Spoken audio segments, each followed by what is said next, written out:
Oh, yes. Okay. All right. Wow. What a messy background. Okay. Hello to all of you across the world. Oh, my goodness. You all are going to have to excuse some of the mess that you all are seeing live. Oh, my good. I got my supplements. I got food in the background. It's not a very typical Buddhist scenery in the background. I'm live now. I have a very intelligent student from India asking me about rebirth. But I wanted to, because it's getting late. It's 11:29. Where's my pen and paper? And I'm getting older, so nowadays I gotta like write things down. Okay. Now your question was on. Let me write it down. Rebirth. There was a multitude of questions. You said you don't believe in rebirth. All right. And then you said the non-self and anything else. Rebirth, non-self.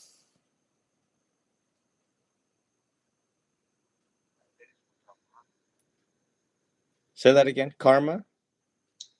There is no Brahma. What? One more time. There is no Brahma. Brahma. There is no. Dharma. There is no Brahma. Yes. Anything Like else? Baka Brahma, or like the Brahma who requested the Buddha to teach the Dhamma. Okay. No one to teach the Dhamma? Like no, the Buddha pondered about should he teach Dhamma in in Adiya Priyasana Sutta, and then the Brahma came down and requested him to teach the Dhamma. Okay. So I don't believe that there is a Brahma. Okay. Anything else? So I can tie all of this together in one talk for you. I don't believe in like the Buddha, the Buddhist belief. What does that mean? Like that I see that the Buddha is just like a ideal for the Buddhist people, like a good orderly direction. But there is the historical Shakyamuni is like different, he didn't teach a lot of stuff, that the modern Buddhism, talks about. Okay. Okay. All right. I find that you're very intelligent and very analytical. Lately, I've had a lot of analytical students, both young and old. The student on the phone with me is about 20 years old. I've got students at 65 years old that are very analytical. They're so analytical, I wonder that they would be an asset to the CIA because you guys are so analytical that you can hack into the Pentagon if you wanted to. I used to be that analytical. I know a lot of people are going to laugh. And I should also give some disclosures based upon this talk and the messiness of the background is that I have been recently diagnosed with a pancreatic condition and I've been on medication. So, where's that medication bottle? It's around here somewhere. May you get well soon.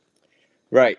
So I've just recently regained my strength and energy. The world has not seen me go live in I don't even know how long. So this is the very first time that I have appeared live since my diagnosis. So bear with me if I miss something because I know senior teachers and other Buddhists are going to be watching this. So I'm going to try to make my best. As we all know, the body affects the mindfulness and the body also affects memory. But I'll try to do this talk justice for all of you that is wondering about rebirth, non-self, and perhaps Brahma and Buddha and a lot of we got a lot of my Instagram blew up like 30 additional followers in like a month and a half. So this talk will do it justice for those people who are new and just wondering, the many teachings in Buddhism, the 84,000 teaching, and there's so many to know. So I'll try to compress this into maybe 30 minutes. So whether the number one, there are the one and only historical Gautama Buddha did in fact exist. Today I'll play devil's advocate. So, I will sit on both sides of the table, the non-believer and the believer side of the table. Okay. So number one, I don't really care if the Buddha actually exists or not. There's a lot of things I don't care about. Once you get to know me, there's a lot of things I don't care about. Just because I live my life now a very simple man, understanding in a very simple way and teaching in a very simple way. I think that's what people like about how I teach is the simplicity of it and how I don't attach onto anything. And these are telltale signs and evidence of a monk progressing greatly on the spiritual path because he just stopped caring a lot about things that don't need to be cared about. He just doesn't care about a lot of things. He doesn't attach to anything. And then he just kind of just like forget more because the more you detach, you just forget. You just forget about people, places, and things. The more we attach onto something, we have to remember it, right? Remembering is attaching onto something. So I find that, in my spiritual life um, that I don't attach onto things, ideas, and concepts in the text. But today I will tell you what I do believe in and what is worth hanging on to. On the subject of the non self, let's talk about that first and how that constitutes rebirth. Non self in Buddhism just means that there is no permanent continuing entity, soul, i.e., which is example, a soul.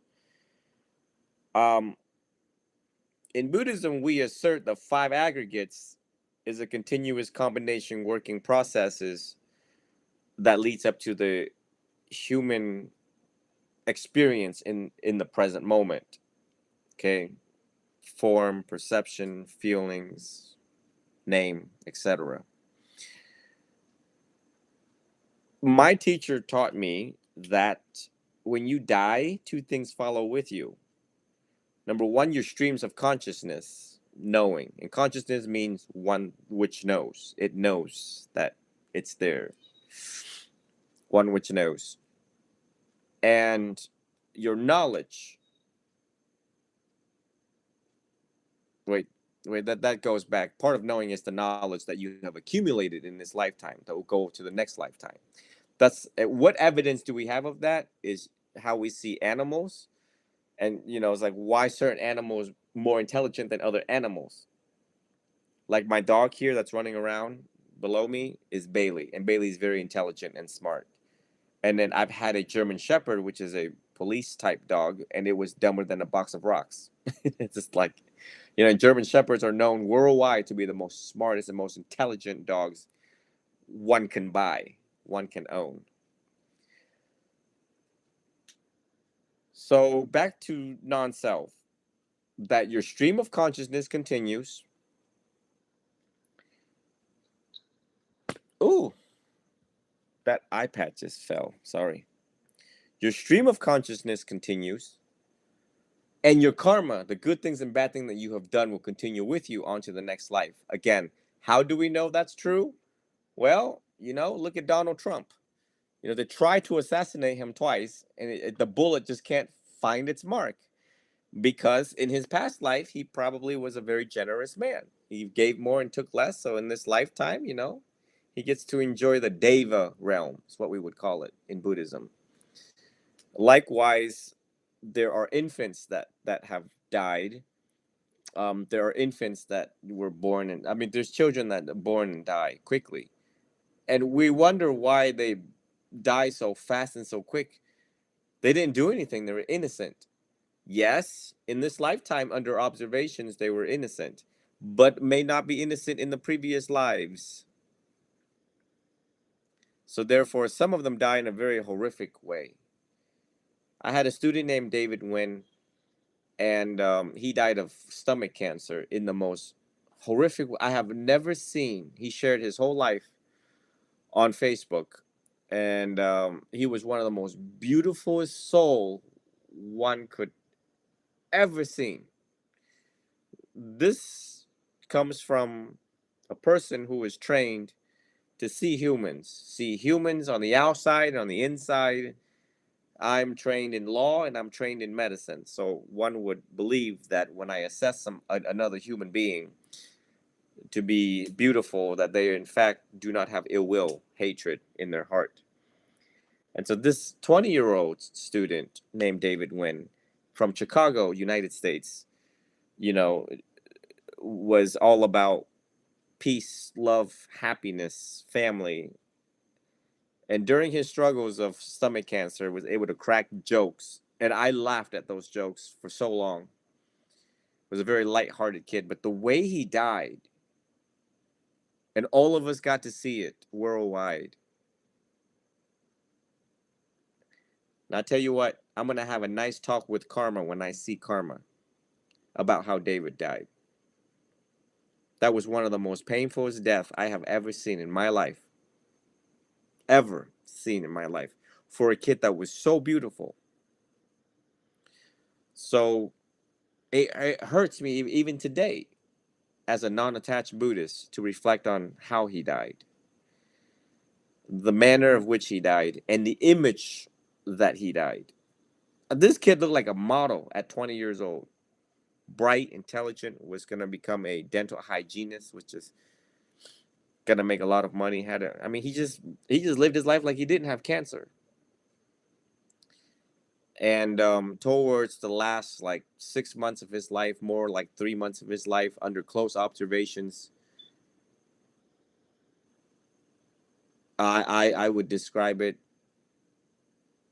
as if he turned into a dry lizard, bones.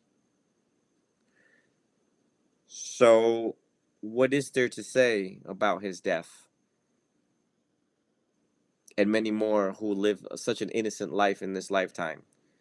Is that in this lifetime, yeah, I have reason to believe people were innocent, purely innocent, no ill will, no hatred, no residue, no residuals, stainless to say. But in their last lives, we got a big problem in the last lives, and it carried over and it rolled over into this life, and they paid for it dearly.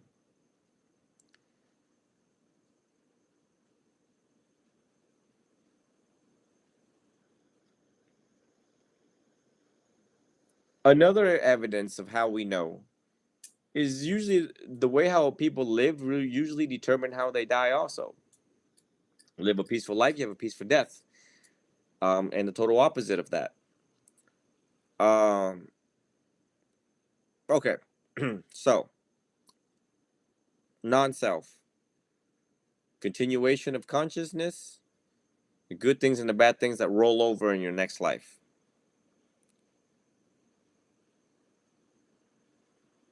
People get confused, the non-self, when a Buddhist or a monk or even a text say, no self, not you, not mine, not I. And people are still confused, which they should be confused. So it's us monks that tell people this is what it means with non-self. You are not your feelings, you are not your thoughts, you are not who you think you are. We identify with a lot of things. We want things to be permanent. We don't want things to change. You know, self-preservation. To think that I'm going to yes, go ahead. Rest in peace to David. Yes, I think he's in a good place. I think that I think that because he lived such a peaceful life in this lifetime, that I think he'll be all right. I hope to see him whenever I get where I'm getting. So going back to non-self, is that, yeah, I like to. I mean, I think all of us like to believe that we don't want to just poof and just disappear. So we'll find something to comfort ourselves that I am me, and I'm going to meet Buddha. I am me, so I'm going to meet Jesus. You know, I'm not going to be forgotten. Jesus is going to know who I am when I get there, of which probably will. I mean, there's a lot of things we don't know until we actually die. Okay. Um. So it's a human thing to try to attach onto this life legacy, wanting to live forever. Americans here really spend a lot of money on longevity, and not wanting to.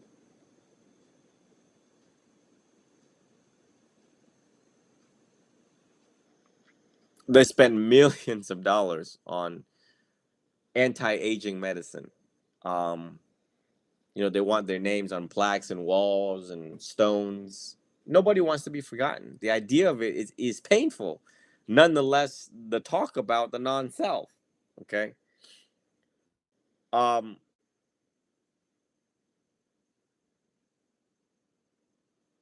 I've had 23 years of studies in Buddhism. And to put it simply, is that, and science tells us every 5, 6 years, a person change on a cellular level. They change their mindset, they change their stance. Who were you 5 years ago? You see, we asked that question back to you, all of you, and then you all realize, wait, I wasn't the same person 5 years ago. I am who I am today because of experiences that I have gone through, or whatever the case may be. Um, and so every 5, 6 years, a human change. And likewise, when you take rebirth, you're gonna be whatever you're gonna be: ant, dog, cat, snake, squirrel, fish. I mean, you're gonna see things, and it's also gonna change your mind. You're gonna, and whether or not that animal, let's say the animal realm, keep precept or not, there's a lot of causes and conditions. So, non-self and rebirth has a lot to do with causes and conditions, which which through your studies you will understand. And it's very hard to say black and white, what it is, what it isn't, because there's so many factors involved in the making of a self, and the deconstruction of a self, trying to just let go of a lot of things and just trying to focus purely mindfully in the present moment. What makes this a cup? If we look at the labeling aspect of the five aggregates, it's like, well, we call it a cup because everybody calls it a cup. We call it a cup because it looks like a cup. We call it a cup because it holds water. We call it a cup because it fits in my hand. We call it a cup because I'm able to drink from it. So it's a cup. Can also just be a bowl, probably, but it doesn't look like a bowl, you know?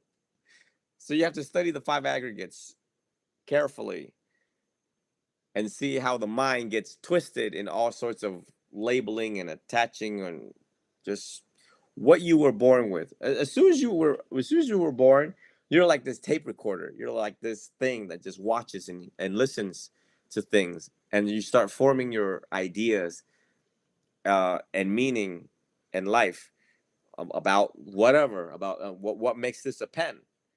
If we took this apart, it's like a bunch of plastic pieces, a sponge on the inside, and a whatever tip that the ink comes out of, and that's what makes it a pen, right? Um, Likewise, like a car, what makes it a car? We're still talking about the non-self. Well, a car has an engine and wheels and gasoline. That's what makes it a car, and paint, whatever. But you take the car apart in many parts, it's no longer a car. Can I give can I say? Just hold that thought for a second. A cow, you cut the cow up into many parts. You can't, for a person who's not trained to see meat or certain part of a chuck or sirloin or something like that, would be difficult to, trying to piece it together as that. So I hope I'm making sense with the non-self. Am I making sense so far with the non-self? Yes, like Yochidama Bhikkhu said, what like you said about like the cow. In the Pali texts, it is written that a butcher, when he butchers the cow, he doesn't see it as a cow. he sees it as meat. So in the same way, like we humans are not actually alive in a way, or like have a soul. We are just bunch of processes like put together, bunch of phenomena like put together. Yes. Yes. Very much so. Um.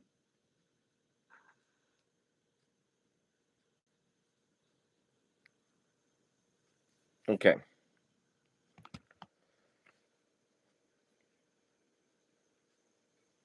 So that's the non-self. Okay. So what do you need to believe in this, or just for now, try to understand this? Is that the stream of consciousness? Okay. Okay. Additionally, in Buddhism, we assert that at the time of your death, and if you are attached onto anything, people, places, or things, you will most likely take unfavorable rebirth. So the rebirth realm is something that I extensively study, empirically observe. Empirical means I'm observing it in real time with evidence, scientific, okay, scientific method, okay, following the scientific rule. Also, the University of Virginia, the Department of Perceptual Studies, also published more than 50 years of research on rebirth. Now, which is quite impressive, right? Because these are American scholars that is doing research. Dr. Stevenson, I hope it's Stevenson. You shouldn't quote me on that. Is conducting, Buddhist research on rebirth. That's quite impressive. America has only been around for 300 years, less than 300 years. And yet they're touching up on this subject and dedicated 50 years, more than 50 years of rebirth evidence based case studies, right? You would find that impressive. So if Americans believe it, I'm pretty sure the whole entire world should start reconsidering their position and stance on rebirth. Okay. So I also, follow a lot of cases since I was 18 years old, working social work cases, family cases, and I got to observe rebirth. I also got to observe rebirth in my own grandmother, who became a lizard. And I have reason to believe, and right now this is also subject to change, as I also think that my mom also came back as a lizard. Why these people come back as lizards, I don't know. But there's this dark black lizard running around my dad's office, and it wouldn't go away. And I don't know how it's living inside the office with no water. I just don't know a lot of things. But that's what I think. My best friend Jacob Hall died in 2016. I have reason to believe that he rebirthed into a crane, a white crane. And while I was a monk around the time of 2016, the crane keep on hanging out where I'm taking pictures. Back then when I was a novice, uh, I had a lot of time to take pictures, and this crane is always in the picture. Like, what? Really? When we put two and two together. The hungry ghost realm is real. I've spoken about that many times over the past month. How I am in homes and I'm able to feel the presence of ghosts, one or probably perhaps more. Jacob died in the same room that I felt a presence in the closet. I felt a very strong presence of a ghost in his closet that didn't want any of us there. Okay. At the time when I spent the night at Jacob's house, way before he died, I was a armed security supervisor, so I was allowed to have a gun. And I was so fearful of that closet that I told Jacob, Jake, you go to bed. I'm going to bed with my gun on. I'm not taking my gun off. And the entire night, I looked at that really strange closet. I swear it looked like somebody's in there, like looking at me. It's the weirdest feeling you ever get. Hungry Ghost Realm. Back to my uncle's place. There's something about hallways. Jacob's hallway was strange, leading into the parents' room. That entire room, all the way to Jacob's room, and only spot in the rooms where it was absolutely weird, absolutely strange, to no end. Um, my uncle's hallway too, very brief spot right there. So I'm thinking, let me take a guess. I'm thinking these people were murdered in there. Somebody got killed in there. Somebody got killed. Somebody's mad. A ghost is mad. A human was once there, got killed, or life was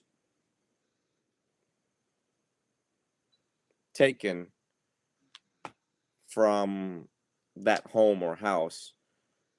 But it's mad. Dr. Angela Myers, where my mom worked at when we came to America in 1995, her hallway was also very strange. Both her dad died there and she also died. I find that the correlation of deaths in the homes where I was, feeling the presence of abnormal activity, ghosts, okay. Recently, at the Battle of Gettysburg, we had a truck driver, an American truck driver, told people he's seen these ghosts run back and forth on the highway. And then he took a video of it on his phone, right? And that was, I believe, before AI.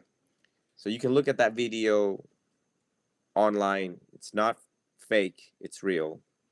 Again, these ghosts ran across during the Battle of Gettysburg. You would imagine that a lot of soldiers died and they didn't want to die. I mean, it's war. Nobody wants to die. But if their life was taken short, they're pissed. They're angry. In Vietnam, the same way. You know, I've driven from Nha Trang City all the way to Ho Chi Minh City. Okay, so clearly I have many stories to tell you. I've shared these stories since the dawn of time as a monk. No one's ever told me I was crazy. No senior Buddhist monk, Mahateras, most venerables, have ever reached out to me and said, "Hey, Chidao, how are you? You look like you belong to the school of the elders. You look like a Theravadan, and we have a problem with what you're saying," right? So my reports, my empirical reports to the people publicly, have been true, accurate, concise, to the point, and consistent with the Theravadins' teachings, consistent with the rebirth realms, consistent with the teachings. Okay, I didn't sit here and make it up. I didn't sit here and think of stories like, "Oh yeah, today's a great way to scam a bunch of people, and let's make up a bunch of ghost stories and just say it out of thin air." Okay, that would be number one, really bad karma.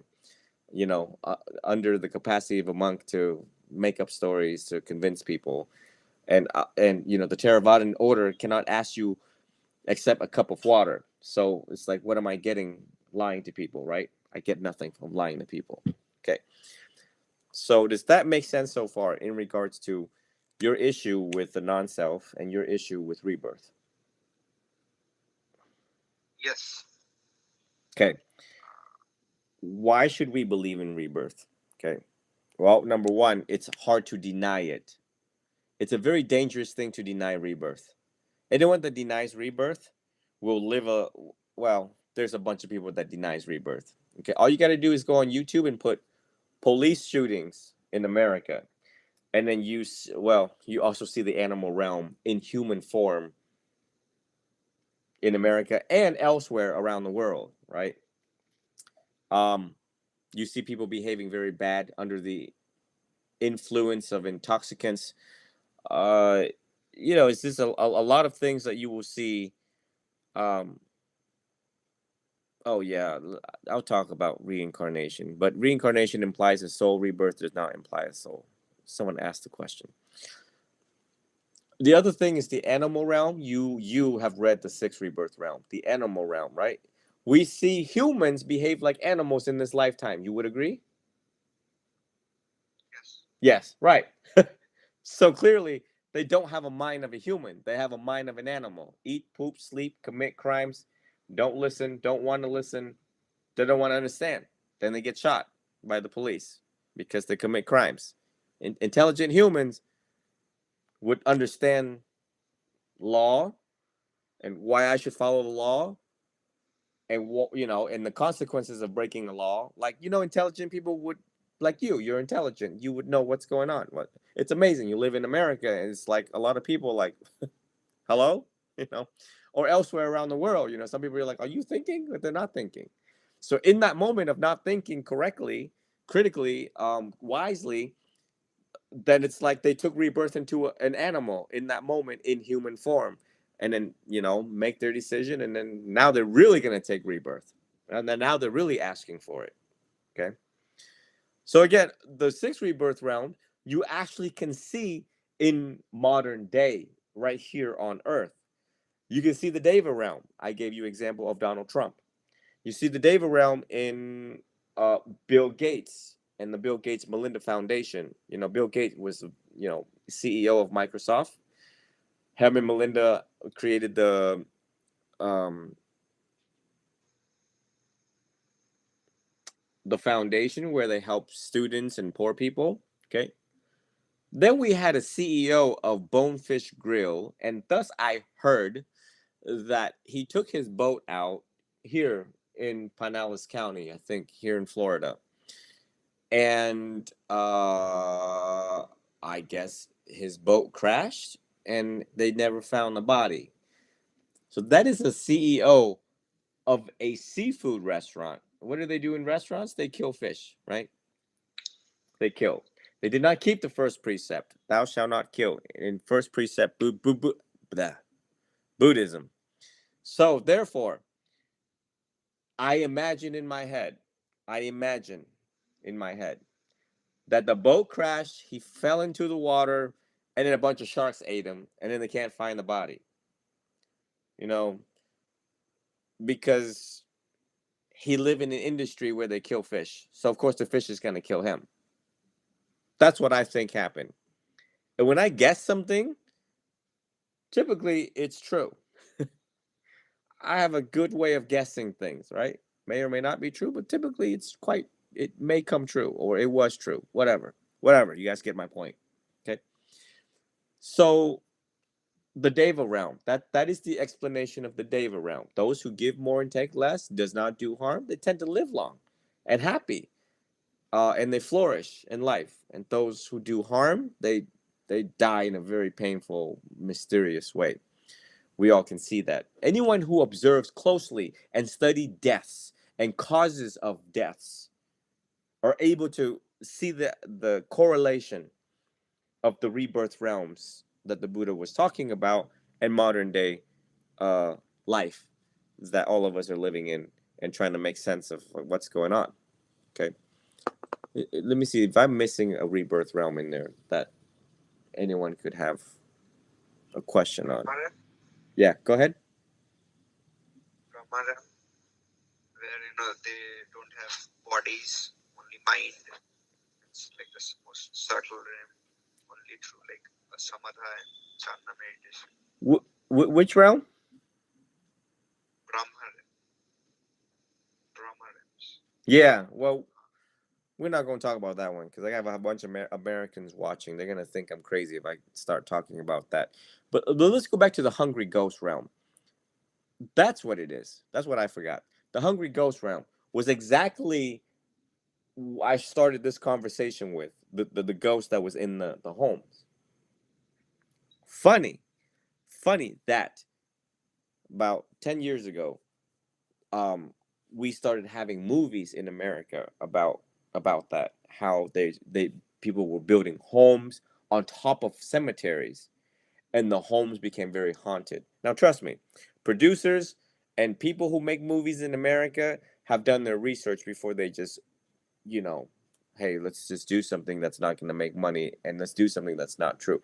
I find it interesting that Americans made very accurate depictions, things that constitutes elements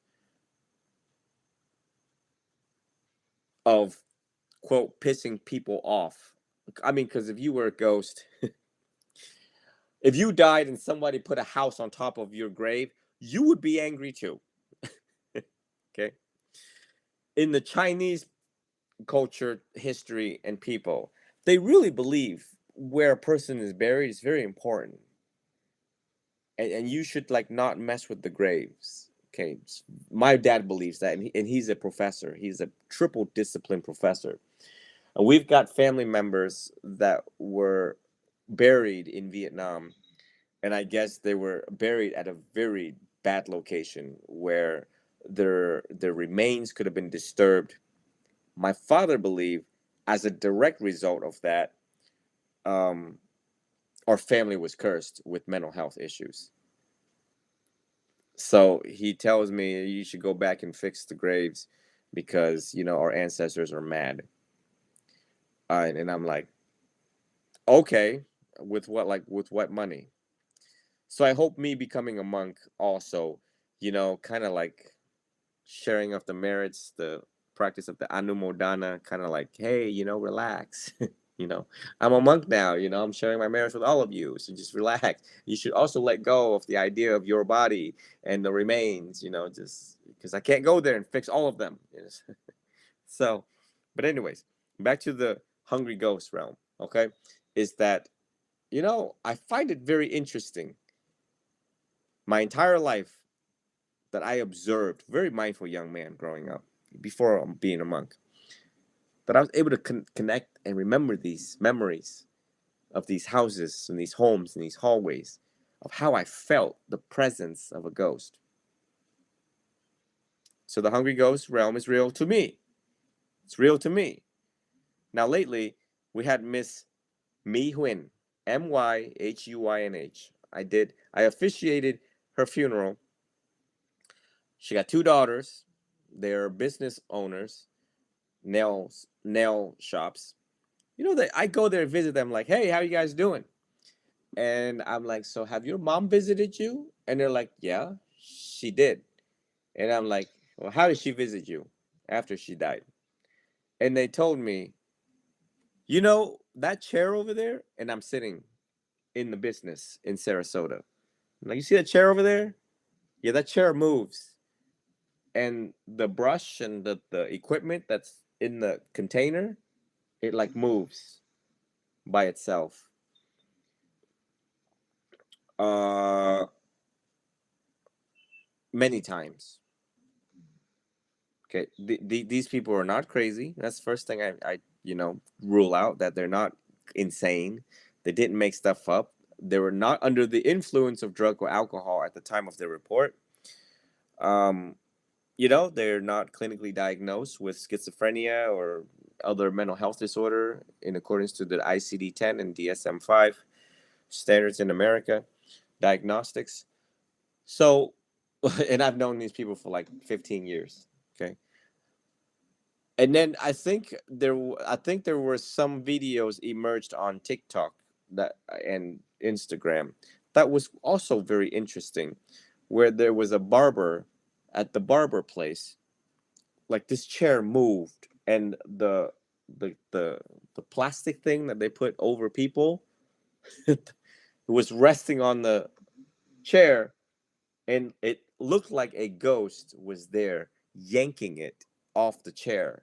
It moved, and the guy who stood behind the counter watched this chair, watched the entire thing, and all of us saw the entire thing on closed circuit camera. I saw it, and I was like, "There's no way." I mean, unless they rigged it, unless somebody put tape and a clear line and yanked it, and then told the guy, "Hey, when I yank this thing, you should react in this way." But the entire reactions of people seem to me to be credible and believable, right? Again, many more if you were to study it, many more if you talk to people who study it. To me, the hungry ghost realm is real. So today I've told you the many instances about the rebirth realms that is clear and you can see in real life. And I've explained the non-self to you, of which you also understand the five aggregates in Buddhism. Right. So again, I hope that you connect the dots together about these two. And I'm okay with not having to go back into the times before the Buddha like you wanted to. Okay. I think in my head that I have mastered non-self, myself. You know, I've spoken about this, man. Like I don't care about anything. I'm just like, you know, like let's get this done and over with in this lifetime. I mean, I've already told people I'm not afraid to die. I don't care where I go, because wherever I go, I'm not gonna stay there long. Okay, based upon my karma, if I go into a bad realm, I'm not gonna stay there long, because in this lifetime I didn't suffer long. And with the most recent diagnosis of the pancreatic condition, I also did not suffer long. To me, it didn't feel like long. And I was able to make a recovery as I'm sitting here talking to you mindfully. Um, so you need, what I'm trying to say is you need to start with the basics of what I'm talking about instead of, all right, you're cutting in and out. We're having connection. Okay, you were cutting in and out there for a second. So what I'm trying to say is that I don't know why I was raising my voice the whole time. Sorry. What I'm trying to say is you may want to go back to the basics of what Buddhism was talking about before you want to go back before Buddhism. If you have doubts on a subject in Buddhism, you need to focus your area of study and research diligently right there and then. Sri Lankan monks are very well trained and educated what I'm talking about here. I've seen their studies and books. You can read it off on all that. You're very intelligent to dig through all the books of the many authors that write about them. You get what I'm saying? Right. You mastered these teachings first before you want to go back before Buddhism into the Jain order. Okay? Because as you master these, you go to a Jain teacher and you said, listen, this is all the things, because they already know this. They already know what I'm telling you. Okay? All the masters know what I'm talking about. What I'm telling you here. You know, we've got a lot of Buddhists in the world and a lot of teachers in the world who got PhDs, like 3 PhDs, 2 PhDs. Okay, but you need to be able to demonstrate all of this. With right understanding, you can move to the non-self very quickly without having been in the forest.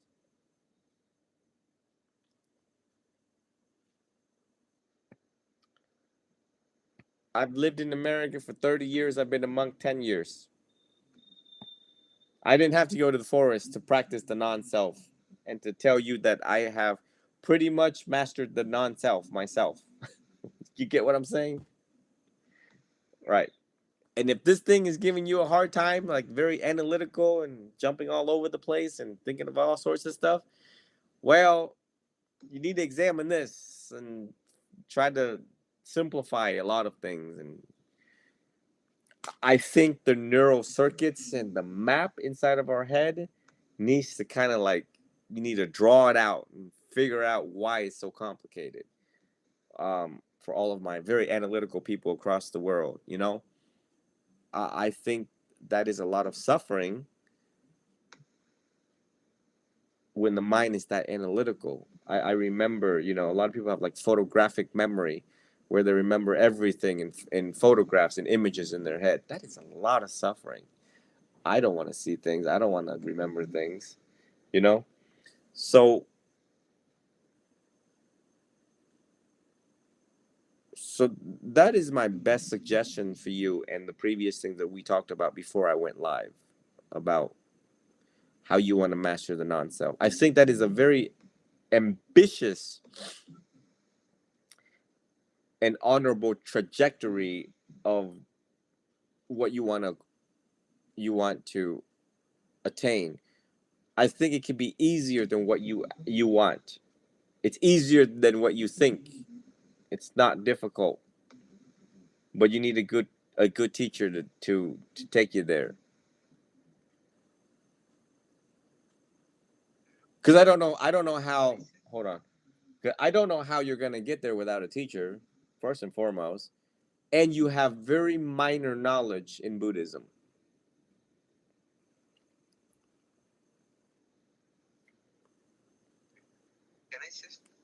Yeah, go ahead. You got to speak up a little bit. Yeah, go ahead.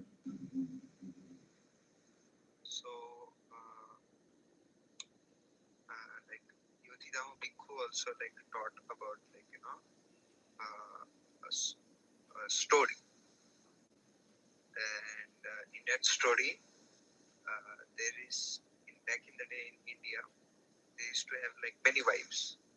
So there was this man, who has like two wives, and on the and the other wife, which was like pregnant, she died because of poisoning. She was murdered by the first wife, and she said that while dying, that I will kill your children in the next births. And next, they were born as a lion, a lioness, and her children were killed by the first wife, who died itself. And then they took births and births and births and births. And after taking a lot of rebirths, they were born as like a yogini and and a woman with a child. And she ran to the Buddha, and the Buddha said, that you two were like, for the past like many rebirths, you have been trying to like kill each other's like children, they harming each other and stuff like that. But by clearing their delusion, they became free from the enmity, that attachment to the negative thing that they had, to the revenge that they had. So it's not that I don't believe in like I see it in this way that uh, people are born, but they they are born with someone else's memories and karma and merits and demerits. Yeah. Yeah. Yeah. That it's not that if I die and I turn into like someone like my name is like can I say my name? Yeah, whatever. Yeah, you can. So my name is Suje. So if I die and I am born as like Bishal, that doesn't mean that like Bishal is me. Bishal just happens to have my memories and my merits and demerits. So I see it like that. So I don't believe it's like you being reborn, but it's like your karma and your burdens, your consciousness, your like, previous like memories, which are like copy pasted on somebody else. Yeah. They start thinking that that they were you in the previous birth. Yeah. What is not fair is we really remember our rebirths. That's what's not fair. And the only way to know, and the only way to know, well, somewhat know, is how we suffer today is a direct result of what we did in our past life. You know, you have to pay attention to how you are suffering and how long you're suffering. The intensity and duration of suffering kind of give rise to what has done in the past, or like the many offenses that people are committing towards you. Like, let's say if someone is slandering you, where there's praise, there's blame, right? So if people are blaming you for a lot of things, that means in your past life you probably did something to them. Okay, so these are some of the many examples of the potential and likely chances of causes and conditions from previous lives rolling over. Okay. The other thing I wanted to address was when you talked about the mosquito and wanting to scratch the itch after the mosquito sucked your blood and flew away, and how you connected that with sensual lust. Have you had? Okay, let me ask you this. Um, have you had sensual lust with a girl or whatever, another human before? Never. So you don't know what lust is. Do you know what lust is? No, no. I know lust is sexual desire. Have you had that? Have you had that before? Yes. Okay. Have you had sex with another human before? You're 20 years old. You have not. So you don't know what that itch is. Exactly. You see? So what I'm trying to say is that there's lack of life experience to connect the teachings. And what you read was just what you read and not I've been in love 7 times. Okay? So I clearly know what that itch is. so when so when you told me that, well, when a mosquito bites me and it runs away with my blood and I can't scratch it because what is it? Mahayana Sutta or Mahayana teaching said that if you scratch it, you are losing the battle towards sensual lust, right? Essentially, that's It's not. It's not like that. well, that's what I understood. What was the correlation? What was the analogy? Like I see it as like that there are all these like phenomena, like pain, itching, then thoughts, and through mindfulness, we don't act on it. It's just and itch is just like lust. Lust is just like anger. Anger is just like happiness. Happiness is just like pain. Pain is just like peace. We should not act on. So your position was that because is that a TV in front of you? No. Oh, it just sounds strange in the background. Okay, so your position was not to react to what was happening. Okay. Just be mindful. Okay.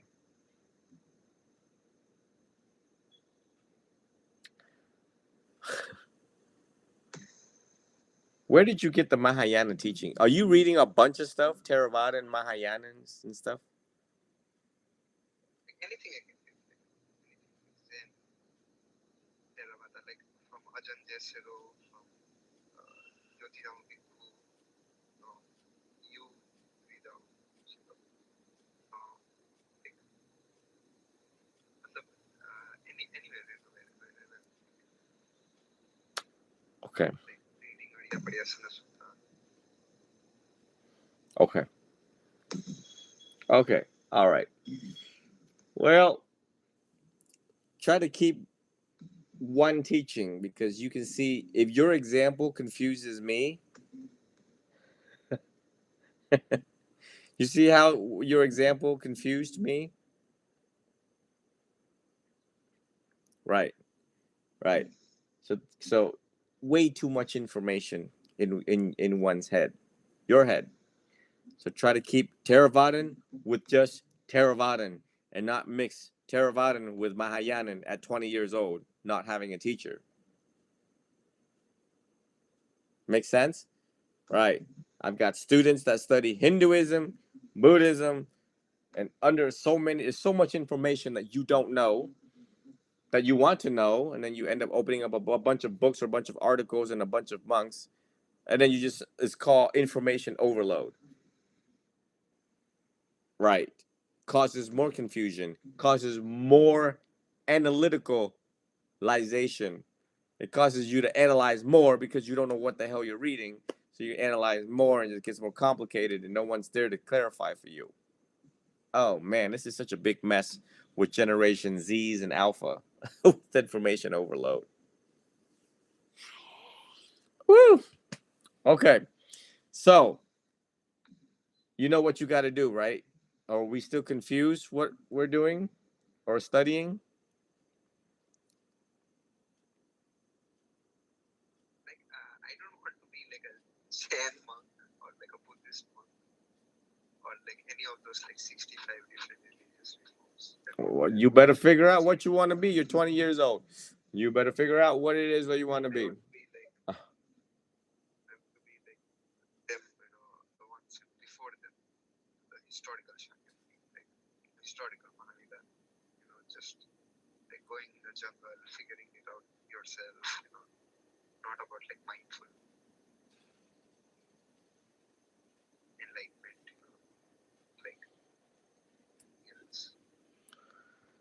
Well, I'm not that teacher to be asking about that, right?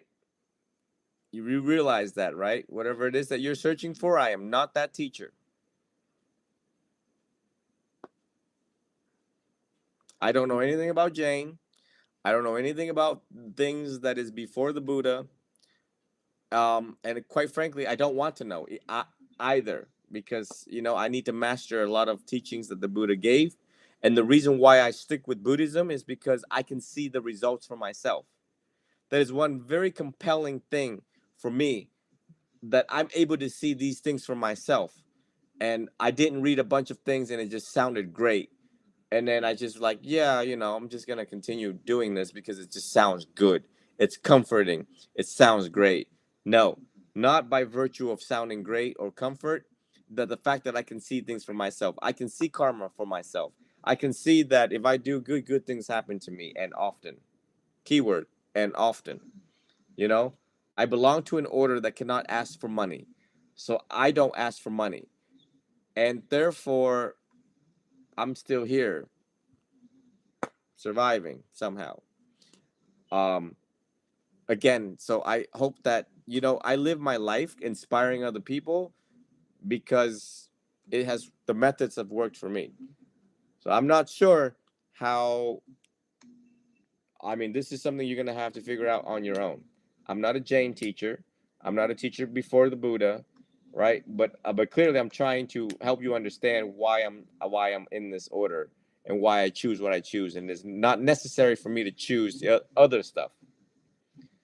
So you may have you spent time in the forest alone for a long period of time? Yes, I tried to like stay in the forest, like for a month in the forest. How long have you tried to stay in the forest by yourself? 2 3 days. 2 or 3 days. Have you tried to starve yourself for 5 days? Yes, tried to starve myself at home before, like for 11 days or 2 days without water. Do you know how they practice in the Jain order?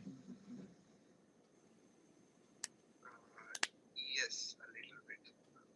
Have you tried to They replicate do like what? Have you tried to try what they do in the Jain order, I don't want to be a Jain. or whatever ascetic? Like, you.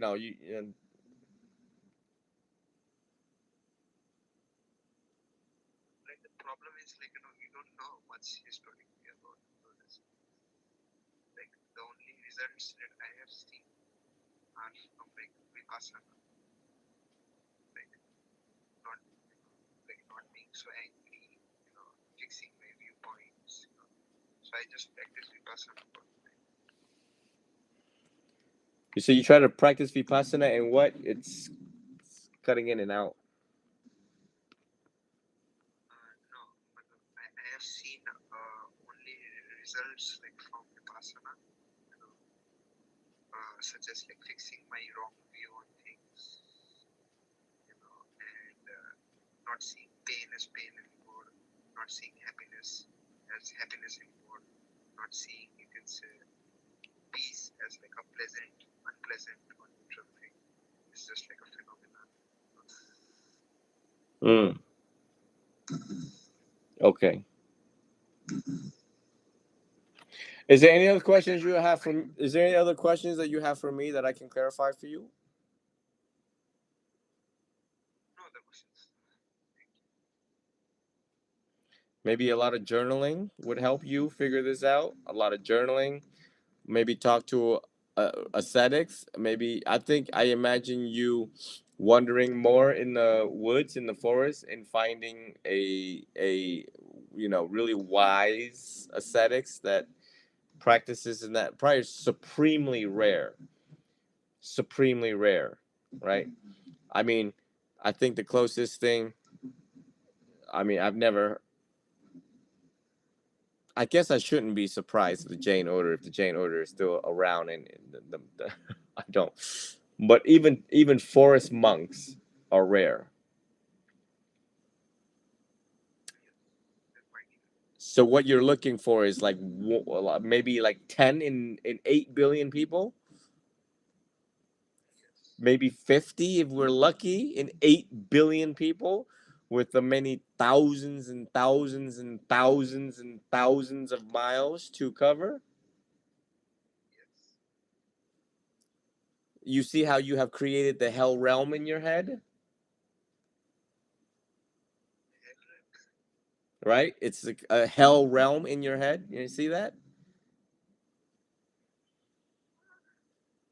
Maybe I will find it. Yeah, you'll find it. You'll find it when you turn 60, maybe 70 years old. Yes, I'll bet on that. You were the first. I like that. I admire that search, but you were the first. You were the first who ever told me about the asceticism. I mean, that is a real hardcore training that you're looking for and willing to commit. You know, even Buddhist Dutanga practice alone is supremely hardcore. Like, the Dutanga practice is like Buddhist monks in the forest traditions. They don't even lay down to sleep. They sleep upright, sitting like this for like 4 hours.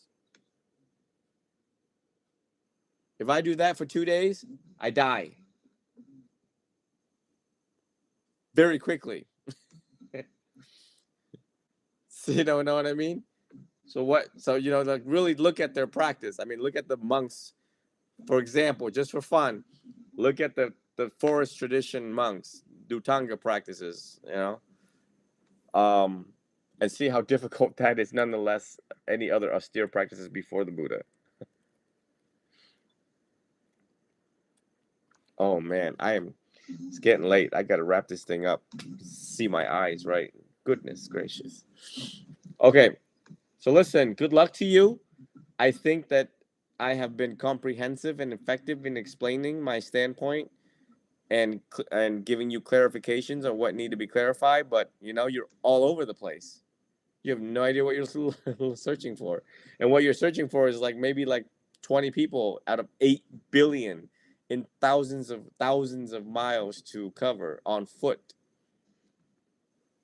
So you're 20. Are you working right now? No, I'm starting. You're starting work. All right. Maybe start work, save up a bunch of money, and begin your search. Because you're gonna need a lot of money to start searching for these guys. You know. So I want to do it in like 1/4 by begging. I my blessings to you. If you have determination, you will carry this out in such a way that it's gonna be carried out. You know. Now, if you get there and you find one, make sure you reach back out to me and be like, cheat out. I found one. I found somebody, and I'm doing it. I'm practicing right now with him. I really want to hear it because you are the first student in my 10 years as a monk. So, to tell me this. So, I'm quite impressed.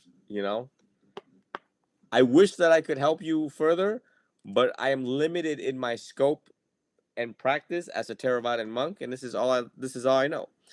The only two things that I teach is the complete ending of suffering, which is greed, anger, and ignorance, and the path to nirvana. That's the only two things that I teach. I don't know anything else about Jain or Hinduism or whatever's going on the other side of the world. So, anyways, my blessing to you, but it's getting late here in the US and I got some things going on tomorrow. I hope that we reconvene sometime in the near foreseeable future. Make sure that, your questions are more organized in such a way. Maybe write to me or form it in such a way. Hopefully you don't be too analytical. Try to think simply. Well, actually, that's my job, right? To uncomplicate things. So go ahead, be analytical. That's the only way we're going to make your mind not analytical or unnecessarily complicated. There we go. That's the right word. Unnecessarily complicated. We tend to do that. We humans tend to complicate things that don't need to be complicated. You would agree.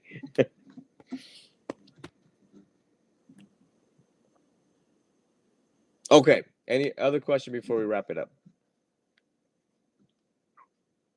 Okay. All right. You're welcome. You're welcome. Satu. Okay. Have a good day. Bye bye. I had another one. Oh, this gal gave me questions for her college. Oh, she wants to become a mental health counselor. Okay. And I guess for her project.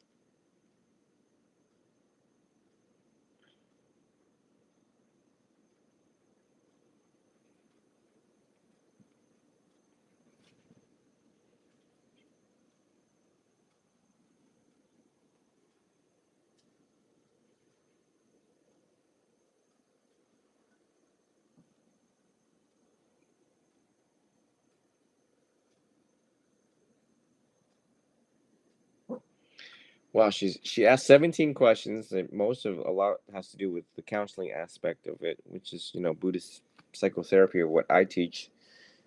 So therefore, I will address this tomorrow, and she sent this on Wednesday last week. I really want to address these 17 questions, but it will take me about 2 hours to address them. I can just tell.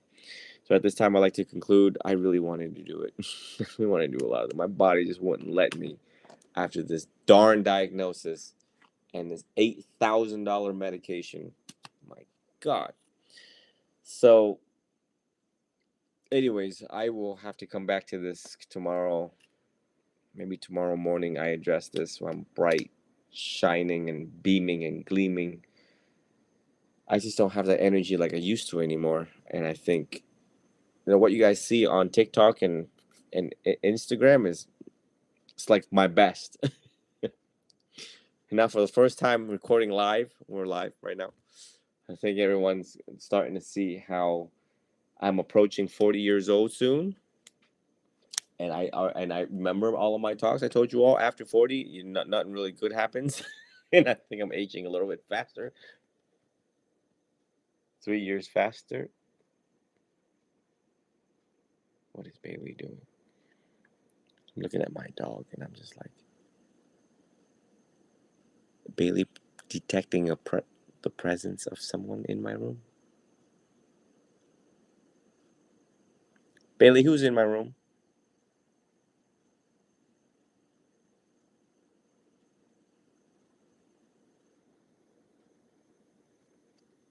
Whatever.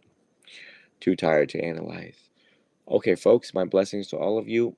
It was a pleasure to meet some of you across St. Pete, given the yoga festival.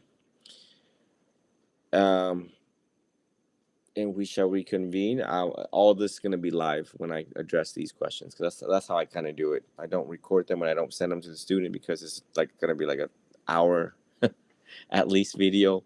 So I tell the students, whoever reaches out to me, that I'm going to just make a public video addressing their questions, and then they can look at it and refer back to it for references and any additional follow-up questions. So that's the game plan, and my blessings to all of you once again. May you all be well, be happy, be free, and always be healthy. Have a wonderful good night's sleep for all of you here in the United States and elsewhere around the world. Until the very next time, take care, folks.